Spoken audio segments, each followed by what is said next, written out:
What started as an empty industrial space has now turned into this. A custom-built studio for all of my creative work. It took a year to design and build out each section, and now that it's complete, I'm thriving in this space. Hello, I'm Matthew Encina, and in this video, I'll give you a tour of my creative studio. Before I begin, I want to thank CleanMyMac X for sponsoring this video. More on that later. The studio is located in Los Angeles, California, inside a repurposed factory turned into a live-work space. I leased a 700 square foot open floor plan unit for my business Mod Musings, a maker and media brand. My goal was to create a Zen workshop for me to design, film, and build in. To achieve this, I've carefully sectioned off the room to optimize flow and function and utilize a palette of colors and materials that create a calm mood in this space. If you want to learn more about my design process, watch the first episode of this studio design series. When you first walk into the office, you're greeted with an abundance of natural light, shining in from the 3 windows that span to the ceiling. The sunlight is the main reason I chose this space because it positively affects your mood and focus and makes the space look gorgeous no matter the time of day. Immediately to the left of the entrance is a combination display and storage area. As you know, I've recently gotten into product design and wanted to create a place for the things I make. Most of the objects on here I've had a hand in designing, while others, like this book and keycaps, are placeholders until I can replace them with my own creations. Next to that is a custom frame I built to hide the electrical panel, which easily comes off when I need to access it. I made this out of leftover scraps of white oak plywood and a 2-foot by 4-foot hardboard, joined together using pocket hole screws. I covered the face with these sage green tiles by Feltrite. They give the frame a modern look and provide a little acoustic treatment for the space. Below that is a drawer console unit by Blue Dot. Here I keep the parts and pieces for building custom mechanical keyboards, organized and labeled in stackable bins, so it's easy to find what I need. On the console is a white oak bowl that serves as a catch-all for what's in my pockets when I walk in and out of the office. To the left of this is where my Roborock vacuum lives, which I use once a week to keep the place clean. While it's a well-designed object, I don't like the way it looks in this corner, so I created a small side table to cover the unit using leftover plywood from my other projects. Across from this entrance display is my workshop. I specifically designed this area to be highly functional for building things while maintaining a minimal aesthetic by finding clever ways to store all of my tools and materials. At the center is a large 4-foot by 8-foot work table, which I built out of several sheets of plywood. The front has a few stools for sitting, while the back features a large cavity to store a shop vac, containers for materials, and a long bin for offcuts. On the work table is a large cutting mat and a few writing tools for sketching. I also installed this hidden retractable basket to have access to my frequent tools, like my protective goggles, utility knife, and screwdriver. Behind the work table is a set of moving utility walls. The front is covered with Feltrite tiles, which act as acoustic treatment and doubles as a pinboard. One of the walls features a pegboard on the back for organization, while the other has a whiteboard for ideation. These can roll around the studio to serve as room dividers or stay in place to hide my unsightly tools and objects. I created an entire video about how I designed and built my workshop, which I'll link in the description for you. Across the room is a dual desk setup with white oak floating shelves above them. On the left is a desk I use mostly for assembly of my camera gear and custom mechanical keyboards.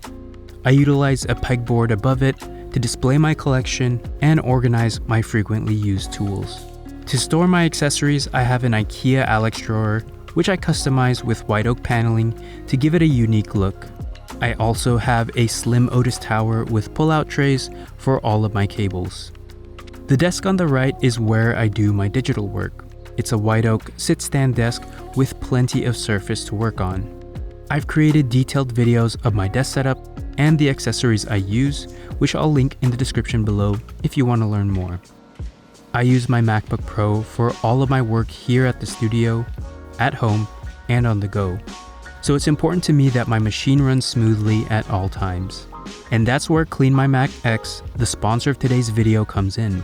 It's a simple app that I've been using for years to help me clean up, protect, and speed up my computer.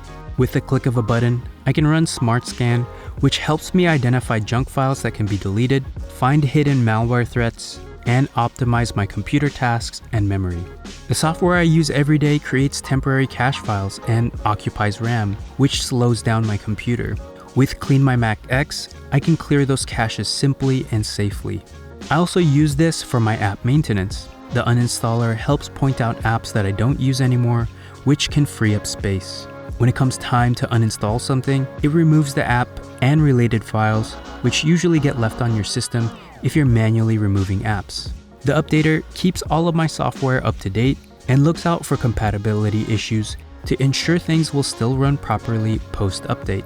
If you want your Mac to continue to run smoothly so you can do your best work, check out CleanMyMac X using the link in the description.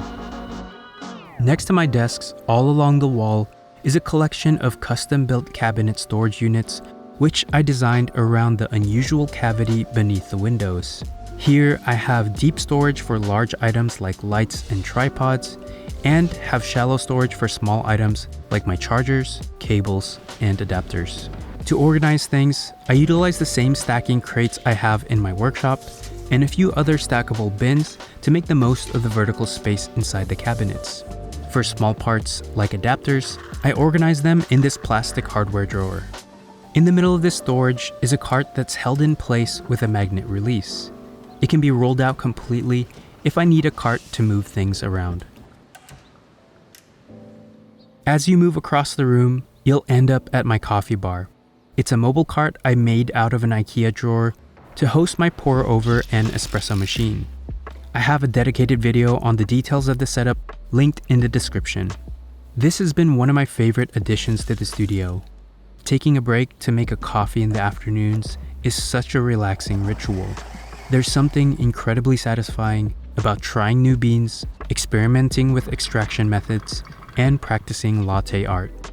Lately, I've felt confident in creating basic hearts, so I've moved on to practicing rosettas. It's not consistent yet, but I'm seeing improvement with time.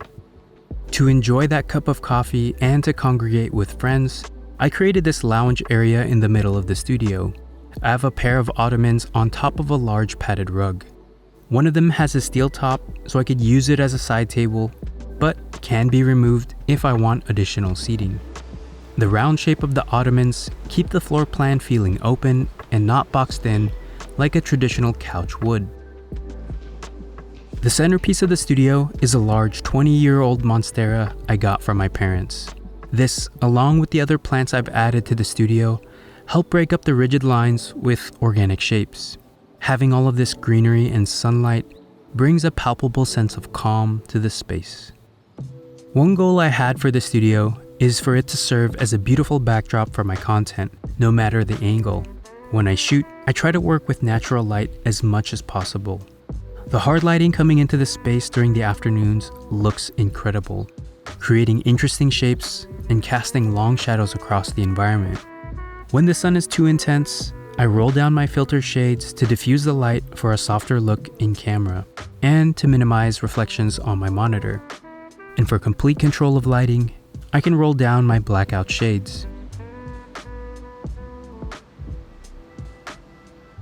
When it's dark, I set up a network of lights throughout the office. They're all made by Nanlite, a camera lighting company. These are fully adjustable across temperature and color and can be controlled with the Nanlink app. I usually have mine set to 2700 Kelvin to create a warm, cozy mood at night.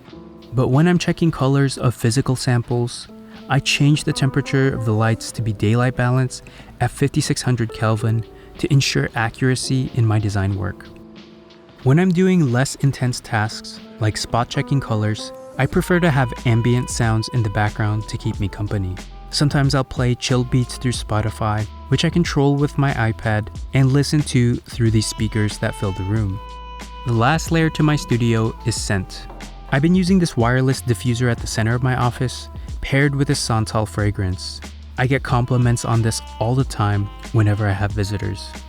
This, along with the lighting, creates a welcoming and relaxing vibe for the environment. It's been a joy to be able to design a place from scratch, and now I'm even more excited to continue to work in it.